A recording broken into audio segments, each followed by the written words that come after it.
This episode is brought to you by the Pelora Group. Welcome back to Winning Through Culture. I'm Tim Flanagan. And I'm Amanda Kramer. When culture's not a priority, people aren't a priority. Having an intentional focus helps you as a leader remain impactful and relevant as you move your business forward. Welcome to Winning Through Culture.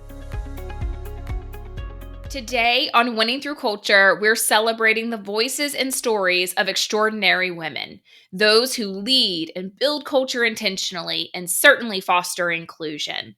We're going to be highlighting some of the most inspiring segments from our previous episodes where you're going to hear from remarkable women who share their unique approaches to leadership, building strong, intentional cultures, and their commitment to including others in truly meaningful ways. These stories, for me, serve as a powerful reminder of the diverse and impactful ways women shape our world. So I encourage you to sit back, relax, and get ready to be inspired by the incredible journeys and insights of these trailblazing women. Let's dive in.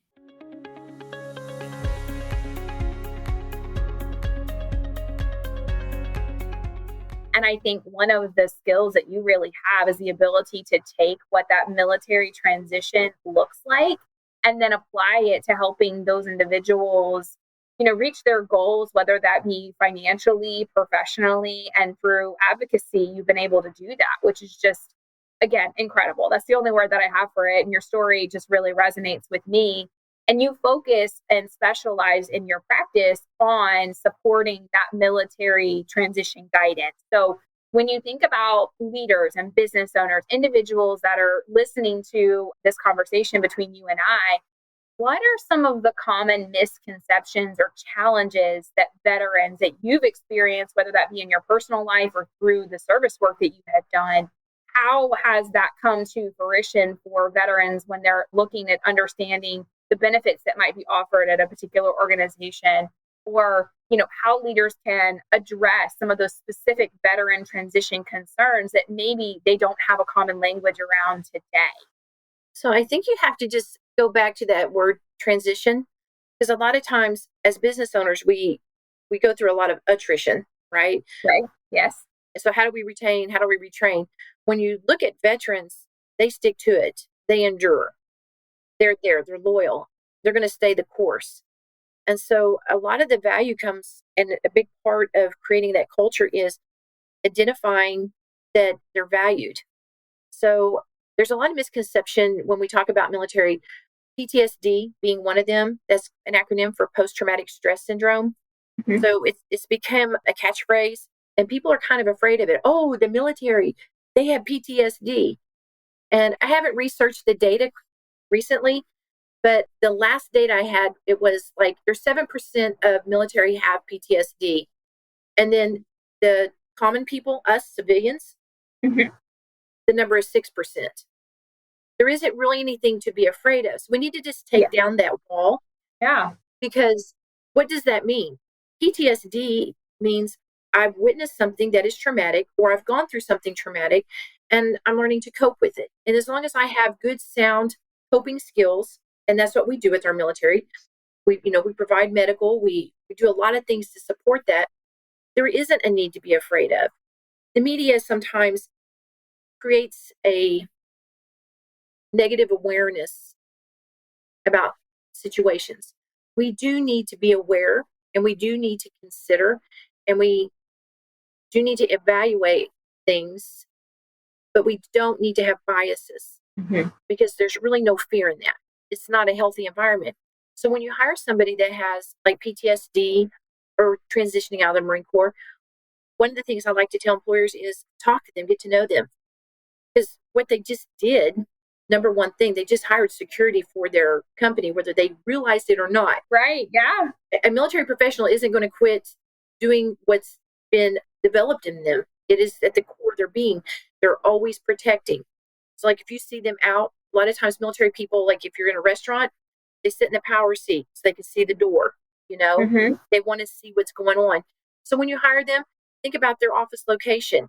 Can they see the accesses? Because if something ever happened in a business, they're going to be the first to act, and they know how to act. They've been trained in that. And so like if you have committees at your company, empower them and put them in a place where they can teach others. I use this a lot in churches. A lot of things are happening to churches, and then people are like, do we go? Do we not go? What does that look like? And then if you see somebody, like in North Carolina, we're an open carry state, so you may see somebody carry a weapon, and people react differently to that. They're scared of what they don't know.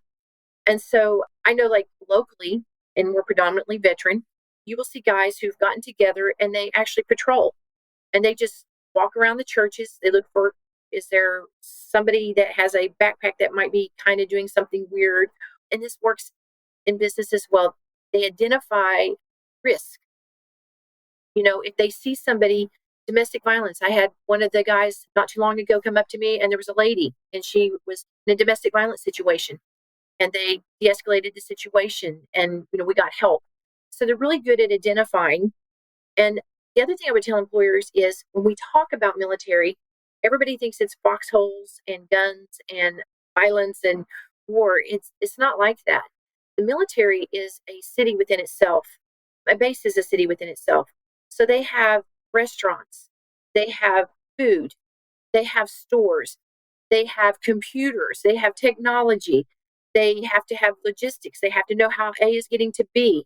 When you have to take 1,000 men and transport them in 24 hours somewhere, you also have to have toilet paper, and you have to have, food and water. So they're very good about thinking and planning and being strategically involved in problem solving. They are very direct.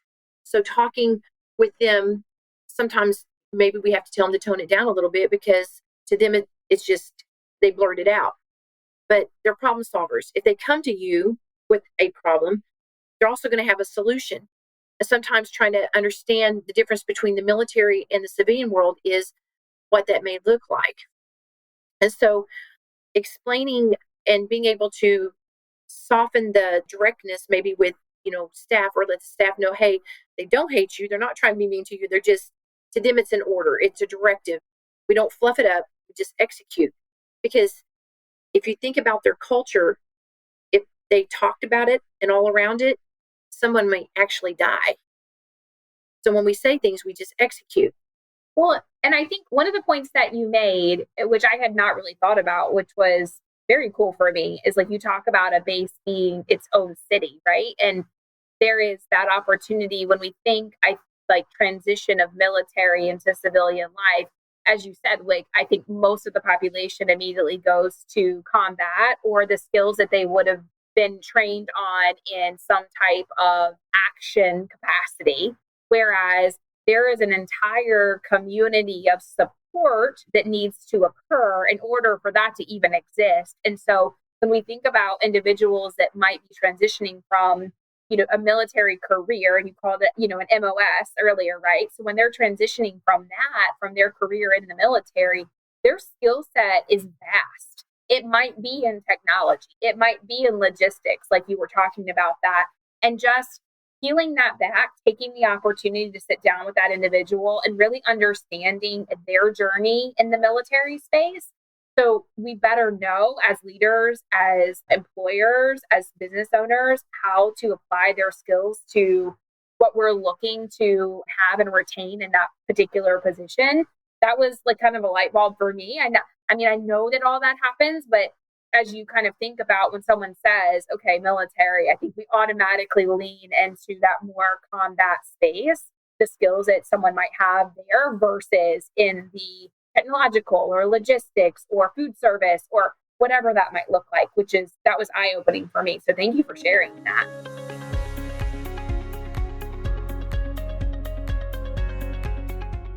Let's kind of start maybe with defining mental health, and really how do you define, put mental health in context? Yeah, thank you for that question. I mean, I'll preface it by, I think a part of me talking about how I view mental health is also talking about how I don't view it. And what I mean by that is there's so many people, folks, organizations, societies, communities that feel like mental health and mental illness are synonymous. They don't know how to differentiate it. Mm-hmm. And I think that's one of the biggest barriers to having conversations. Like if I'm going to talk about my mental health or ask about someone else's or write something about it, people are already like, oh, mental health means I'm depressed or anxious or have some disability from a mental standpoint, like psychosis or schizophrenia. Those are mental illnesses.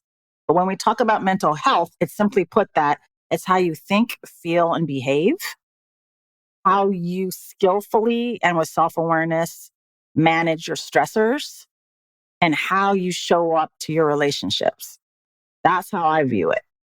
So the more that self-talk and our thoughts are positive, then our emotions will be positive and our behaviors will follow in that positive vein. So mental health is health. It's a part of our overall health, just like our spiritual health or our financial health, these other things that all come into the entirety of the human experience. And I think really breaking down what mental health is and it isn't can sometimes be like, oh, wow, like, oh, okay, I can talk about that. Or, the stigma is then decreased a bit when we're able to sort of like just kind of look at it and like take it apart and dispel myths about it. Well, I love the clarity of acting, feeling, behaving, interacting, and coping. I think that's real clear. I won't say simple in the words, but that's not necessarily simple in the actions. Exactly. And the thoughts dictate everything that you just listed, Tim, and we can change how we think. Mm-hmm. We're not robots, so we're going to acknowledge what our initial thought is and then assess, is that something that serves me? Is that thoughts serve me?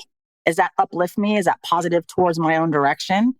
And pause. And like, if it's not, then we're going to automatically stop that right then and there and then replace it with a more positive, affirming thought. And that's for a business owner, entrepreneur, athlete, CEO, anybody. You can use this tool and this perspective in any space that you have to perform in.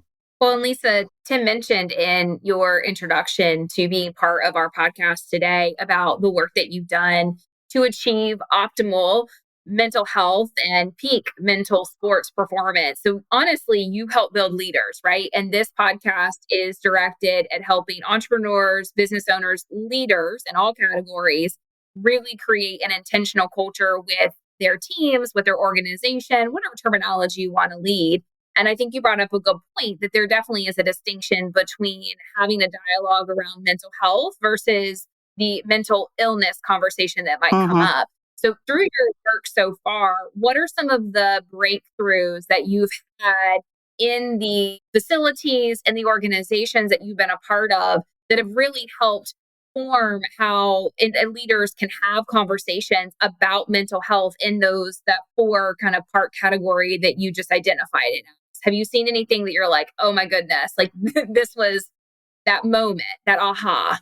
Yes and no. I mean, I think that I measure ahas like very simply, and it doesn't take a lot for me to be aha'd. Like when I witness, I'm in the presence of the person I'm working with and they have an aha moment, that's when I have an aha moment. And that, whoa, like somehow I had an impact for them to see themselves in that different way that I feel like I'm done for the day, like I'm good. But I think what I've been learning over and over again is that athletes want to be seen and acknowledged as humans, that they have feelings, emotions, they go through tough times just like we do. And it's sometimes really hard when they're only seen as a commodity or an object to perform and produce. So I have an aha moment when my players or the people I'm working with are like, that's really how I want to be seen. And I don't know how to communicate that. And then us figuring out how to do that in a way that's empowering for them. I think other ones are like, I talk to like professional men, athletes who are saying, I want to be vulnerable and I want to be able to do that. I'm still figuring out where. I know it benefits me. I don't know who to be vulnerable with. I'm scared still. Like, I feel like people might see me as weak or like take advantage of it. So practicing that discernment about where you express yourself and how is also a big important one. I think them realizing that this whole piece of there's mental health and mental performance. I believe that how you mentally perform in your sphere helps overall mental health. I mean, the only reason why it's differentiated is because it's 2 different professions who help with both sides. Mental performance is how you perform in your sport as a mental performance coach in pro athletics. And so we call those like on the roots, we call those soccer talks. Anything about performance on the field. Then we have life talks are about like, oh, shoot, I just had a baby. I'm trying to manage my sleep. I'm trying to manage how that then impacts how I play and like how I show up to my new baby and my wife or my girlfriend. or I've just immigrated from another country to come here. I don't know the language, but I'm here to play. And like those stressors and impacts in life are going to impact how someone shows up on the field, and helping them make connections and giving them perspectives, tools, and skills like that. Like people sometimes wonder, oh, like it's obvious that if I'm not a healthy human, I'm not going to perform at my best in life and thus not on the field. But integrating that, it's the mental health as well as the physical health, and that it's all connected. Yeah, it's the complete person. So you work with athletes every single day. Many of our listeners, it's not the same, but from a standpoint of a community, you have athletes that are in the community that you're serving. For a leader, they have employees or associates or producers or lots of different terminologies used for that are part of their community. And at the end of it, everybody just wants to be recognized that they are human, that we all have the ability and capacity to succeed and struggle with the same set of circumstances or abilities. And so it's neat that you said it in that way. And I think there's a lot of parallels between being in the sports arena or realm and then in the business realm too, that they're at the end of it, we're all human and we're working towards being the best version of ourselves, and how we incorporate mental health into that is an important dialogue. In May, I think it gives us a great opportunity to have those conversations, especially for organizations, leaders that maybe have not broached the subject of mental health and how that impacts the environment in which they have created for success of, and we would call it a club, right? Or a business, a firm, etc. Absolutely. Absolutely. And that's the beauty of it. Like the way we talk about the skills and tools as relevant to the human who's sitting in front of us or we're talking to on the field, like I was this morning, it applies to their area of their sphere. Like, is it the business room, the meeting room, the conference room? Is it the field?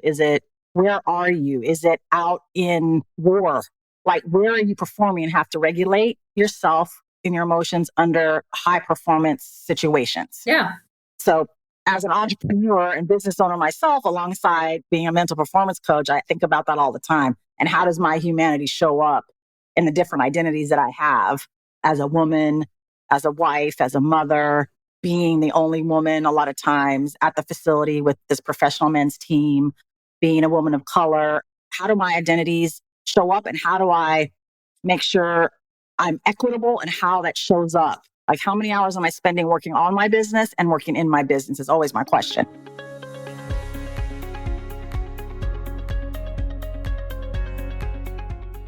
I mentioned we decided to hire a professional firm. Do you want to talk a little bit about that undertaking, since you and your team led that? Yeah, absolutely. So And why we did that? Yeah. So as soon as we got the buy-in and everyone was excited about, we've got to invite some experts into this process for us, our team started doing, again, a lot of due diligence on some different creative agencies, some local, some national, some global, actually, to figure out who would be best for us to partner with.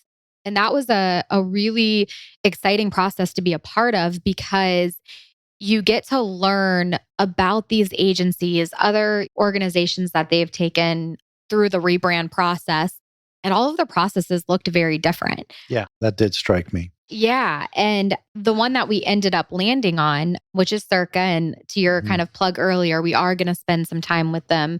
Tori, actually the co-founder and CEO, and the next episode to really dive into that process and how they kind of helped shepherd us through that.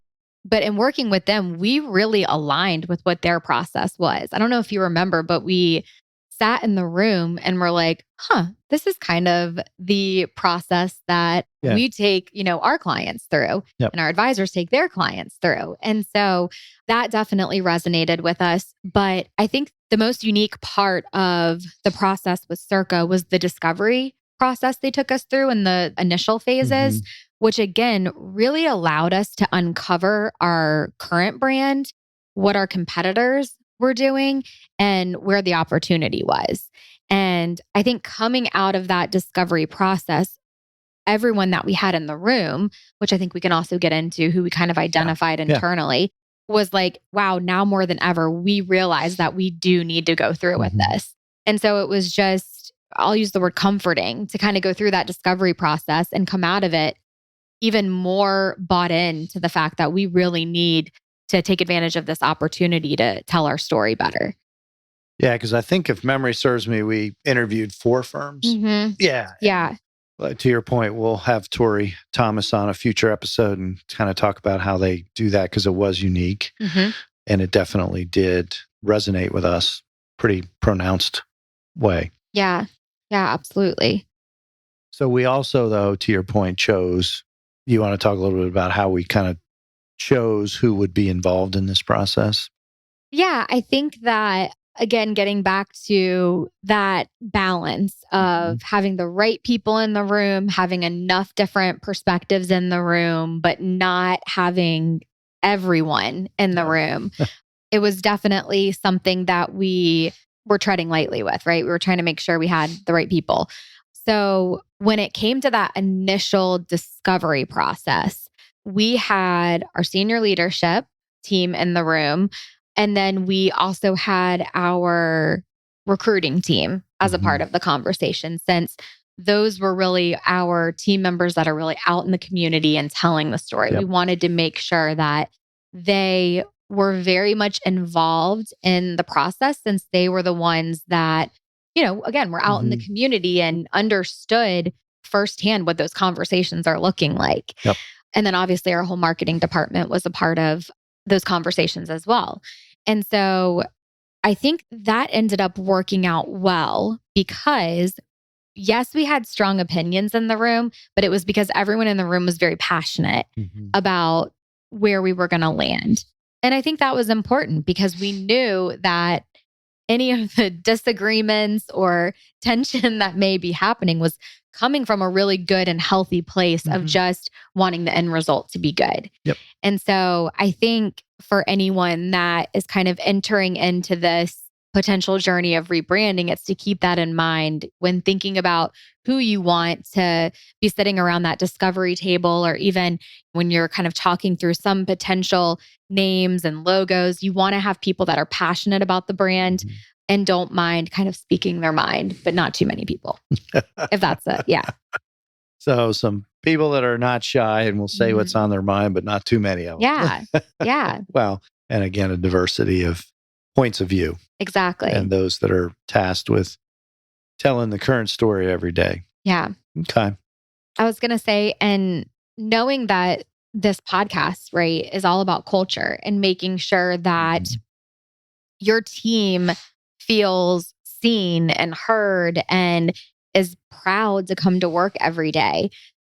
Through that lens, we knew that as we started to land on a potential name and a potential logo, we wanted to open it up even further to start inviting more of our staff members and leadership into the conversation to get their feedback, because we have such a diverse group of individuals here, but also because the more that they were involved in the process, the more the pride that they were going to take in being a part of the brand. Right. Yep. So we literally got to the point where we had several different logo versions. Right. And we put it out on a poll, a very private, confidential poll within the office, and said, which one do you like better? How do you feel about this one? And it was great for our team to be able to get the insight of so many different people and see where some of our blind spots were. But also, I think once we were able to launch the brand, everyone felt very much a part of the process. Yes. And I think that's something that, there's always, hindsight's always 2020. You always look back and you're like, I wish we did this, or I wish we did this. But I think that's one thing that personally I came out of this whole process being the most proud of, is how engaged our entire staff and leadership team was throughout this process. Yeah.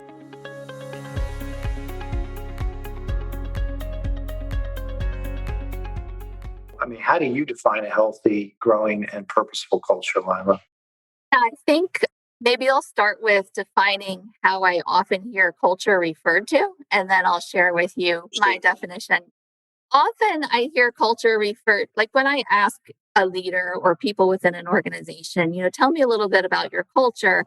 I often hear things to the effect of, we have a great culture. We really enjoy hanging out together. We have a lot of fun together. We're one big happy family. And we go on picnics and we have these great events and our culture's great. It's awesome. I think those are great things. And I think those are things organizations should certainly aspire to. But when I think about the true definition of a purposeful culture, an intentional culture, I think the word alignment comes to mind more so than the events and the enjoying of one another's company, right? My definition of culture is having a very clear purpose as a company, a very clear mission in terms of how you're going to accomplish that vision or that purpose, and core values aligned to supporting that mission. And I think that often, we kind of stop at creating those statements and they live on the wall as wall decor. And I think you really see culture come to life in an organization when we assign behaviors to those core values. And we have systems and processes within our organization to live those values, to demonstrate those behaviors. And I think when you have alignment between culture and strategy, then you've got a winning culture, right? Then you've got something that's really going to help you as an organization achieve your mission. And I think in doing that, you'll enjoy one another's company and hanging out together. But I think that comes first. Someone I heard speak a few years ago, actually probably more than 10 years ago, has become a friend and mentor. And she said, culture eats strategy for breakfast. Absolutely. Yeah. And that's not to say that strategy is not important, because obviously it is, but without the alignment of a purposeful culture, you're not going to have the same impact. So as you are working with a new client, what's the first thing you ask? Kind of where do you start focusing your efforts? As you introduced in the bio, we're a full service human resources and organizational effectiveness company. So often when people come to us, they're looking for solutions. And I've found that in order to help an organization arrive at the right solutions, it's important for me to understand and important for them to understand what it is they're trying to achieve as an organization.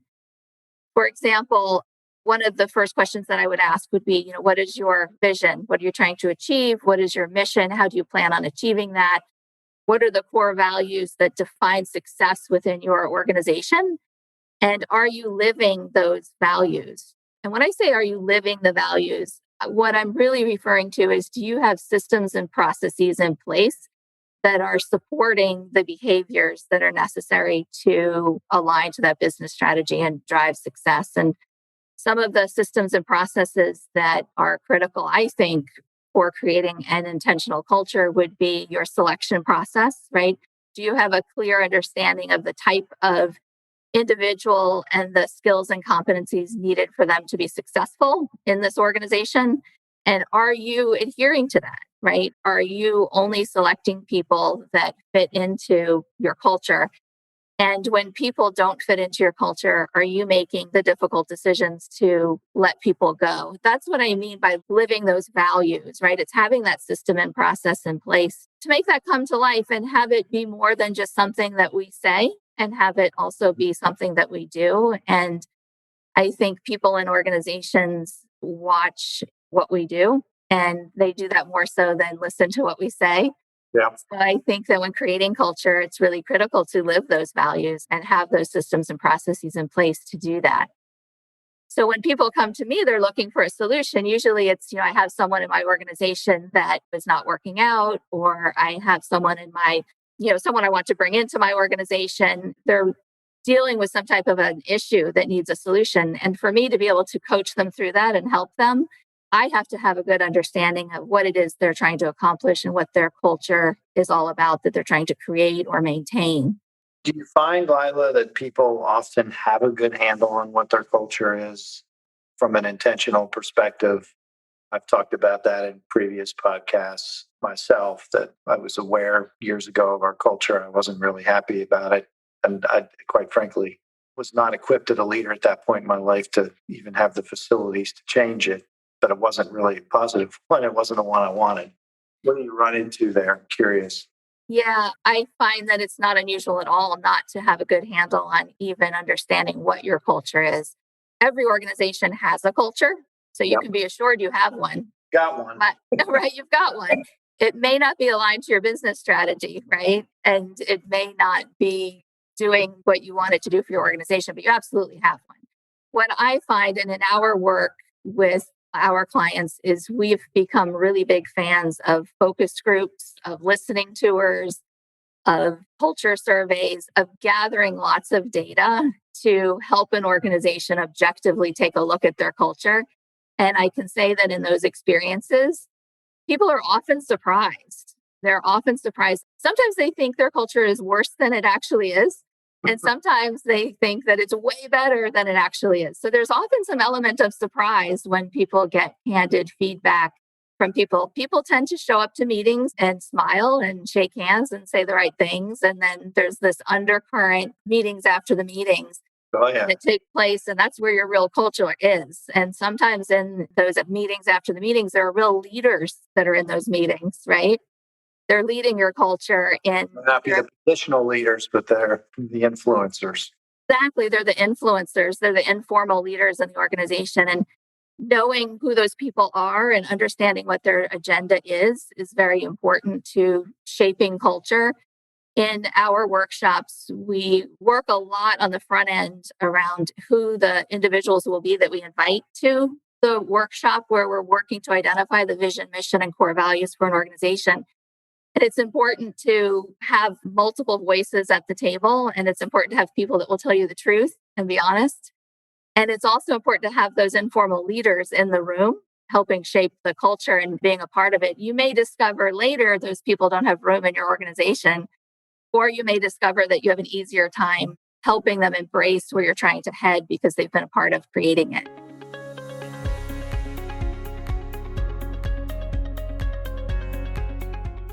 Well, that's part of the irony of that, right? And so they think they are self-aware. Yeah. And you know, I mean, I thought I was self-aware. Like I didn't know that I wasn't, right? Until you start learning how much you don't know about yourself. And I'm 59. I'm still taking off layers. I'm still getting to realizations, and I'm like, what?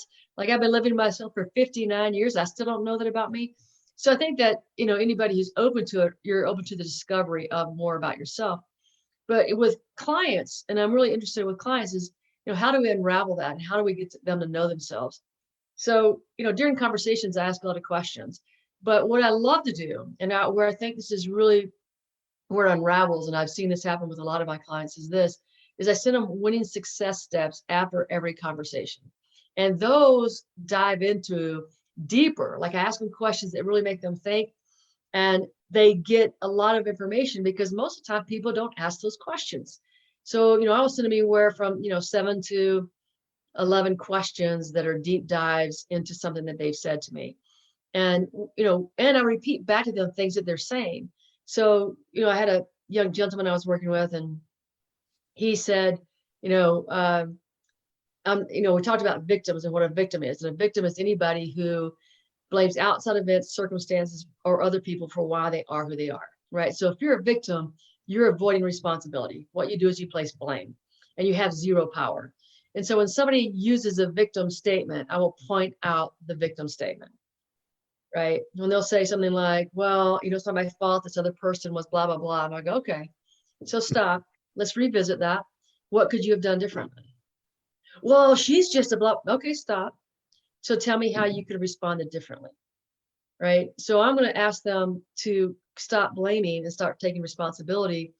And I just ask a lot of questions, and I want them to come to deeper awarenesses through the questions that I ask, so that they can, you know, so they can become better at what they do. I mean, if you're a leader and you're constantly, you know, blaming other people for your failures, you will never evolve as a leader. Yeah. Never. That's staying in first gear for sure, if getting out of park. Sherry, you know, you hit on something that I want to touch on as well, because again, you're talking from a coaching perspective, working with people. You know, again, this topic of self-awareness is fascinating to me. I've had the good fortune of working with some great coaches and having some great mentors. So I've been asked some great questions, including actually just an hour and a half ago, talked to one of my mentors that just piercing questions.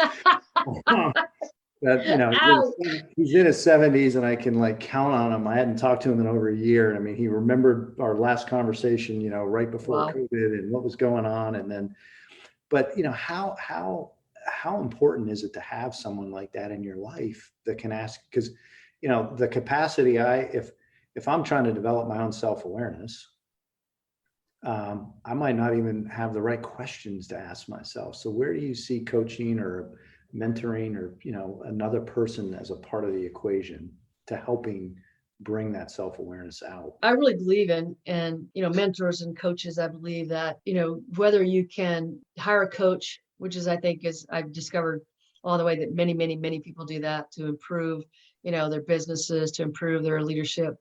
Or if you can't afford the coach that you can hire, that you can find mentors, is essential, because it's essential for growth. You have to continue to grow yourself. If you're going to be great at anything, you cannot remain stagnant. And one of the things I always think about, I ask people this often when I'm speaking, at my speaking engagements, I'll say, when can you coast when you're riding a bicycle? And people go, well, downhill. I'm like, exactly. So if you're not continually pedaling, right? If you're not continually doing that, you're coasting. And once you coast, you're going downhill. You're not learning. You're actually going in reverse. Like, people are going to pass you by because things change constantly. So it's your ability to grow and learn as an individual, and to not forget the things that you've learned. How many times have you forgotten something that you thought was important? And you need to keep that in the forefront of your mind so that value's in front of you. So if you've read something or you've done something and you don't keep practicing it, it disappears. But with a coach, it's always in the present, in front of you for you to remember. Whether you want to see it or not, they might bring it up. Yeah. For sure. For sure. Who wants to, and that's the hardest thing about being coached, is that you have to be willing to say, no, that's a fair statement, or that's an interesting statement, or I need to look into that more. You can't go, no, that's not me. Then you might as well not be a coach.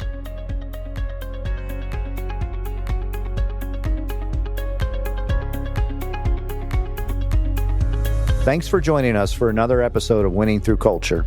Until next time, stay intentional, be impactful, because your culture matters.